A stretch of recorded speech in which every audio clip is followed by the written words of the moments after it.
बोलो गणेश जी भगवान की जय। बोलो गणपति भगवान की जय। आज तिलकुट चौथ है। आज गणेश जी की चौथ है।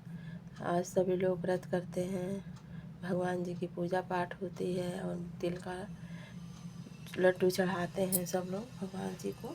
तो मैं आप सबको एक गणेश जी की कहानी सुनाऊंगी। आप लोगों को अच्छा लगेगा तो लाइक शेयर कमेंट ज़रूर करिएगा। बोलो राधे, बोलो गणपति बप्पा मोरिया। एक माता जी थी, उनके पास एक गणेश जी थे। गणेश जी की बहुत पूजा करती थी अपने बेटे के जैसे। एक बार अरे माघ का महीना आया तो वो गंगा जी नहाने गई, तो अपनी बहू से बोली, बहू बहू और मेरे गणेश जी की तू ध्यान रखना, जैसे अपने बच्चों का रखती है मेरे गणेश जी का भी ध्यान रखना। और मैं जब तक आऊँ तो ऐसा है गणेश जी को मतलब कोई चीज़ की परेशानी ना हो। बोली ठीक है माता जी आप जाइए और मैं गणेश जी का ध्यान रखूँगी, उनका नहलाना धुलाना खाना खिलाना सब काम करूँगी। आप निश्चिंत होके नहाने जाइए इलाहाबाद गंगा जी। सास उनकी बहू के पास सुन के निश्चिंत हो गई और अपना नहाने चली गई। अब क्या है कि बहू के पास दो बच्चे थे छोटे छोटे। अब बहू सुबह उठाती, उनको खाना खिलाती नहलाती स्कूल भेजती, तो गणेश जी को उठा सुबह उठी तो बोली अरे गन्नू उठ जाओ और तुम भी उठ जाओ, आज माता जी नहीं है, नहीं उठोगे तो फिर तुम्हें नहला नहीं पाऊँगी, मेरे पास इतना टाइम नहीं है, आओ तुम भी बच्चों के साथ नहा लो। तो बोले अब गणेश जी बड़े चक्कर में पड़ गए कि अब ऐसे कैसे आऊँ। अब बोले कि नहीं आओगे तो समझ लेना तुम वहीं रहोगे, नहलाऊँ वहलाऊँगी नहीं, क्योंकि माता जी नहीं है तो उनका काम भी मुझे ही करना है, बहुत काम है और ज़्यादा नखरे ना दिखाओ, आ जाओ। बोली ठीक है आए गन्नू। तो बोले कि मैं तुम्हें क्या बोलूँ, तो बोली कि तुम्हें हमारी माता जी लल्ला लल्ला बोलती हैं, गणेश बेटा, इसलिए मैं तुम्हारी भाभी हुई, मुझे तुम भाभी बोलना। बोले ठीक है भाभी। अब वो क्या है, अब गणेश जी भी अपने बच्चों के साथ उठते, अपना ना बच्चों के साथ खेलते नहाते, उन्हीं के साथ खाना खा लेते और बच्चे स्कूल चले जाते, अपना गणेश जी घूमते फिरते रहते।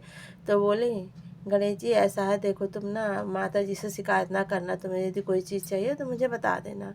बोले ठीक है। अब ऐसे ऐसे कई बहुत दिन बीत गया, आई चौथ। अब चौथ में माता जी आ गई अपने घर। अब उन्होंने क्या है तिल के लड्डू बनाए खूब बढ़िया से, जैसे मैंने पूजा करती थी अपना बना के अब गणेश जी को जगाने लगी। और गणेश जी आ जाओ गणेश जी अब भोग लगा लो। नहीं, भगवान जी को जैसे नहलाना धुलाना करती थी, अब भगवान जी तो अपने सोचने लगे कि अब तो माता जी आ गई, अब तो मुझे खेलने को नहीं मिलेगा। वो अपना चले गए, बच्चों के साथ सो गए। अब गणेश माता जी ढूंढने लगे कि गणेश कहाँ, मेरा गन्नू कहाँ गया, मेरा गन्नू कहाँ गया।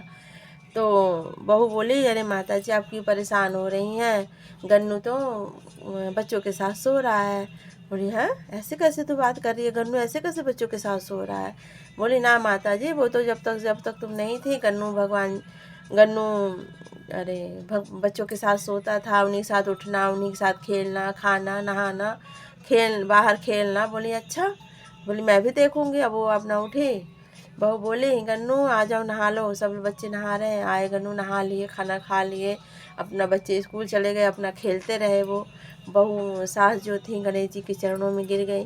बोले हे गणेश जी भगवान, मैंने आपकी इतने दिन से पूजा की, आपने मुझे दर्शन नहीं दिए, और मेरी बहू ने 10 दिन पूजा की, आपने उसको दर्शन दे दिया, आप उनके साथ उनके पुत्र के जैसे रहते हो। हे गणेश जी मेरी बहू के बहाने आपने मुझे दर्शन दिया, अपनी कृपा मुझ पर बनाए रखिएगा। हे बोलो गणपति गणेश जी भगवान की जय। जैसे गणेश जी ने बहू के ऊपर अपने बुढ़िया माता के ऊपर कृपा बनाए रखी, वैसे बनाए रखे, उनका घर धन धान्य से भर गया। हे गणेश जी भगवान, यदि कहानी में कोई गलती हुई हो तो मुझे माफ़ करना। बोलो गणपति बप्पा मोरिया।